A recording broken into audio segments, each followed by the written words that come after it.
பருப்பு வச்சிருக்கேன். பருப்போட என்னென்ன போட்டிருக்கேன்னு சொல்லிடுறேன். மைசூர் பருப்பு, தக்காளி, வெங்காயம், பச்சை மிளகாய், சீரகம், கொஞ்சம் சோம்பு, கொஞ்சம் வெந்தயம், கொஞ்சம் பெருங்காயம். மைசூர் பருப்பு நல்லா வெந்துருச்சு.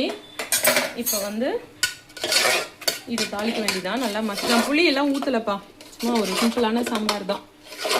இப்போ இது கூட கொஞ்சம் தண்ணி கலந்துக்கலாம், அதுக்கு முன்னாடி தாளிச்சுக்கலாம். இப்போ வந்து இந்த கரண்டியில் கொஞ்சமாக சமையல் எண்ணெய் ஊற்றிருக்கேன்.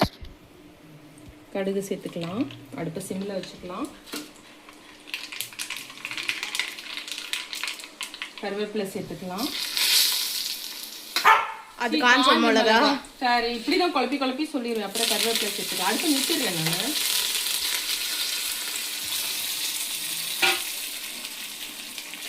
அது பொரியட்டும். இந்த பருப்புல தேவையான அளவு உப்பு சேர்த்துக்கலாம்.